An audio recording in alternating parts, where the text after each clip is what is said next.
Hi, Nabil Qureshi with Act-17 Apologetics. In case we haven't met before, I, along with a few of my friends, was arrested at Arab Festival 2010 based on some false charges, and we spent the night in jail. Now, as some of you may recall, immediately after getting released from jail, I posted this article on my blog. In fact, I posted this article within a few hours of getting out of jail, even before going to bed that morning. We told you that a festival volunteer had lied about us to get us arrested. Quote, at one point, we came across a festival volunteer who seemed to take issue with us simply being at the festival. We could tell he had a problem with us, so we asked, what are we doing wrong? He said, put the camera and microphone down and I'll tell you. By the way, there was more to this conversation, but when you see the footage, I think you'll see I'm being fair in my summary. In addition to this blog post, we also went to ABN Studios and recorded a video discussion about what happened.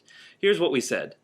What we found repeatedly in Dearborn is that any random person can walk up to a police officer or to a security guard and say, those Christians are bothering us, or those Christians are doing something, and police will not hesitate, or security will not hesitate, to come over, stop us, remove us from the festival, or in this case, lock us up, put us in jail. And so in this situation, we were falsely accused, and we had the footage. We said to the police officers, we have the video footage right here on our cameras of exactly what happened. Will you sit down and watch it with us? They refused, and instead they put us in cells. Well, it's been a month and a half since we made those posts, and we still haven't posted the footage. You might be wondering, as I would be if I were you, why have they not yet posted the videos? That's an excellent question. Well, it took about a month for us to get our cameras back from the city of Dearborn, and right before getting them back, the mayor and the city of Dearborn unleashed a slew of false accusations against us, including that we've been attacking Dearborn for several years, that our intent is to disrupt a local cultural festival, that we misrepresent facts in order to raise funds, that we disrupt events in other cities, that we failed to mention Christians at the festival, that we knew about the designated free speech zone at the festival, that we pretended to be arrested, that we let others believe we were arrested for handing out flyers, that we were aggressively engaging passersby, that we were confrontationally debating random people, that we violated written policy and crowd control, that we knew the festival sidewalks were not considered a public sidewalk for First Amendment purposes, that David had gathered a large crowd around him at the time he was arrested, that David was blocking a key access point between tents, the crowd was forced to go bigger solely because people could not pass, that we intentionally created a public danger, that we wanted to be arrested on videotape. Yeah, because I like counting cinder blocks at 2 o'clock at night. That we wanted to inflame the passion of viewers by misrepresentation of facts, that the Dearborn Area Ministerial Association was unsuccessful in getting a response from us, that we were inciting a riot, that David, Paul, and I were hesitant when being arrested, that we were told we were being under arrest at that time, that David lifted his camcorder into the air after being told he was under arrest, that I began screaming into the crowd surrounded the policeman, that we said we confronted Roger Williams, that we confessed to filming Roger Williams after he asked us to stop, that our actions were causing agitation, that our arrests were a matter of public safety, that we escalated our behavior when the police came to arrest us in a well-orchestrated and deliberate manner, and finally, that we ignored festival rules, regulations, and court decisions.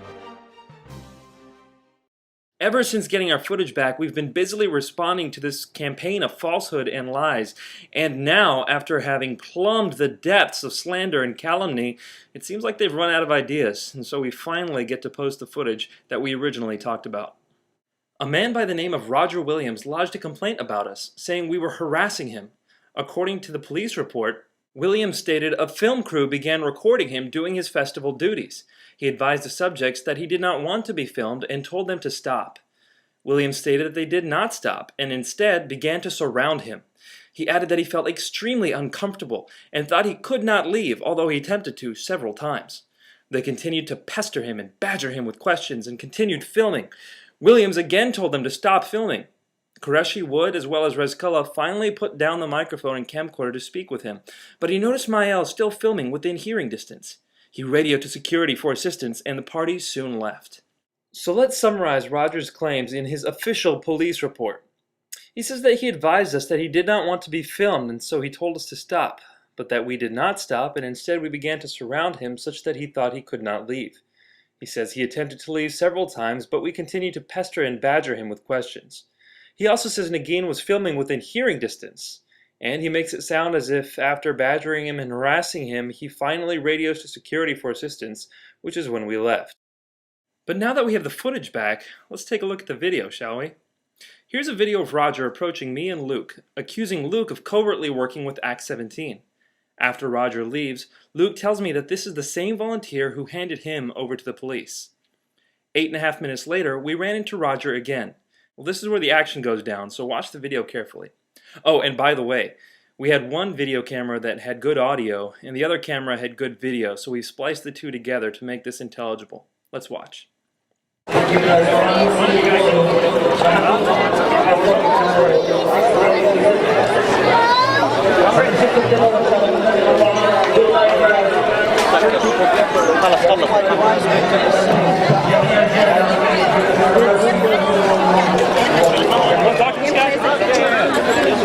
I'm not going to get. Hey, we're talking to him. We're having a friendly conversation. Good? Yeah. Okay, I just want to make sure he wasn't messing with you. Okay. Listen, you don't have to worry about me messing with him. You need to worry about me messing with you. All right? Why is that? What are we doing? Guys. What are we doing? What are we doing that could cause a problem? Well, all right, now you're complaining. Complaining to who? Is complaining illegal? It's not even complaining. It's all right, guys. Security, this is Roger.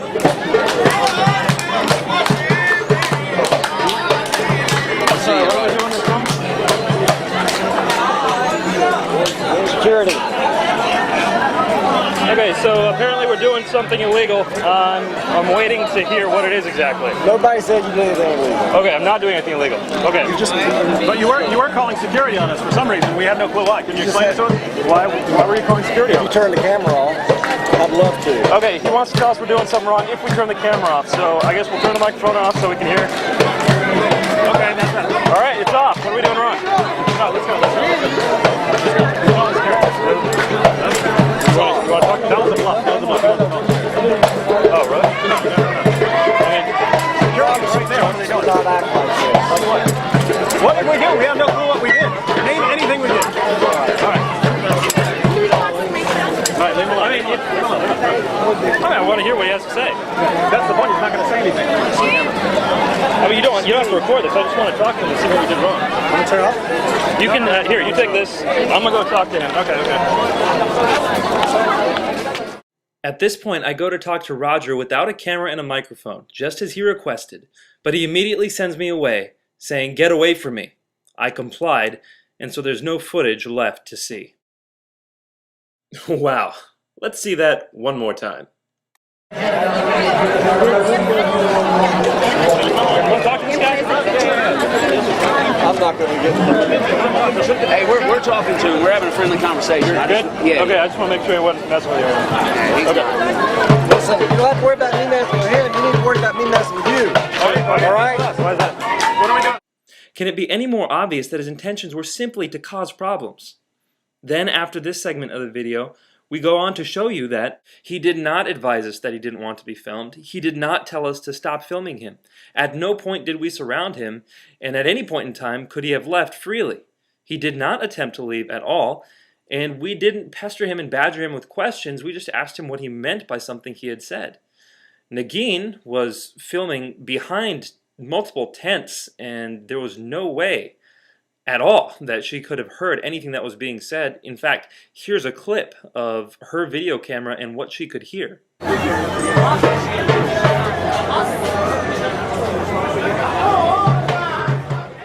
Roger's report to the police makes it sound like he radioed security after we'd been bothering him and pestering him, whereas really he radioed security at the inception of our conversation. So after assessing all these claims, how many of them are true? 0. After Roger left, he immediately went and talked to security. Roger had already admitted to us that we weren't doing anything illegal, but apparently security convinced him that he should take this to the police. Suddenly, we saw people around us taking pictures. We didn't know it at the time, but these pictures were being taken so that the police could identify us. A Muslim woman by the name of Amal al-Islami then took over, and the rest is history. One has to wonder, why did Roger do all this? The best I can come up with is that, like the mayor, Roger wants to placate the local Muslims. And it works. Just listen to this crowd of Muslims cheer as we are arrested based off Roger's false accusations.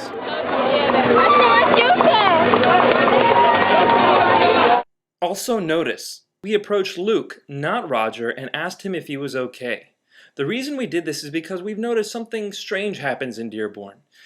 If Christians' rights are trampled, it seems as no one seems to care. Last year, when many Christians had their rights trampled, no one came to defend them. Then Mary Jo Sharp, a believing sister, was physically assaulted by security guards, and virtually everyone left her undefended. This year, after our 18-year-old sister Nagin was physically and illegally detained by police, we again see the people of Dearborn saying virtually nothing. It seems like no one there seems to care about the rights of believers. Well, we care, And when we see the same man who had harassed Luke just moments earlier approaching him again, we were worried and we wanted to see if he was okay. So why did the police ignore us? Why didn't they just look at the footage? Well, I think the answer is clear. Because they wanted to get rid of us. Well, how do we know this? Just look at the police report. The police lied about what we said, including that we confessed when we hadn't, among many other distortions. I sense another video coming here. Amal al-Islami, the person listed in the police report as the #1 witness, contradicts herself. At first she says she saw the whole thing, and later she says she doesn't see anything. In actuality, all she does is come by and take pictures of us, as you can see in this clip here.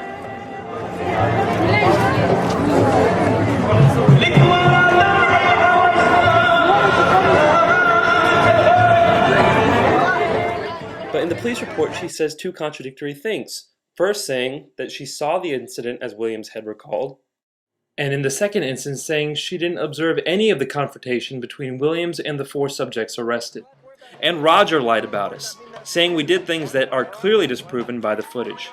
The police knew all this, and yet they have gone forward with prosecuting us. Roger's lies to the police initiated a sequence of events that led to 4 innocent people spending the night in jail.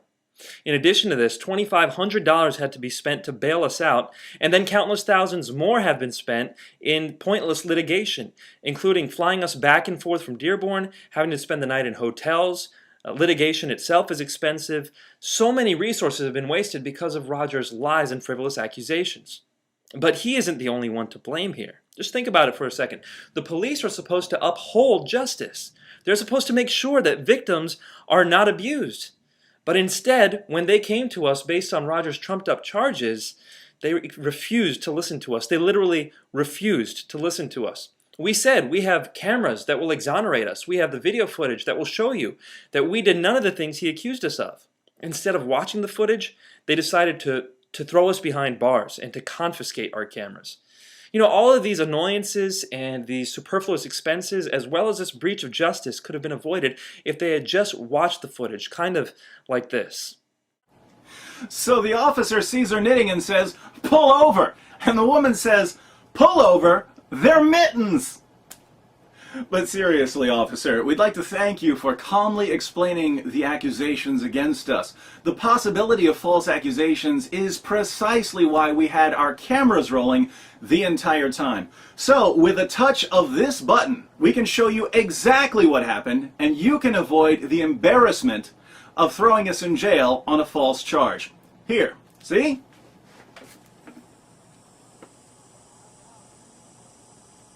Would have been nice if it worked out that way, wouldn't it have been? But it didn't. The police were not interested in hearing us. They weren't interested in upholding the truth. They were furious at us because of what happened last year, and so they threw us behind bars.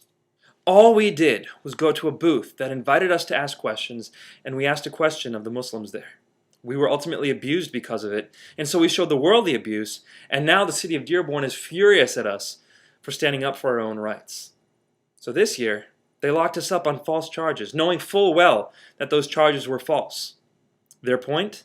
Don't come to Dearborn and even potentially offend the Muslims here. Our point? Well, we're not going to stop standing up for the truth. First and foremost, the truth of the gospel, that Jesus Christ, our God and Savior, came to this world and died on the cross for our sins, and he then rose from the dead. This is the truth we will go on proclaiming to anyone, anywhere, because it is what we've been commanded to do, and it is our life's purpose. But we will also defend the truth when Christians are being harassed and their rights are not being upheld, anywhere, be it in Dearborn, outside the United States, anywhere. This is Act 17 Apologetics.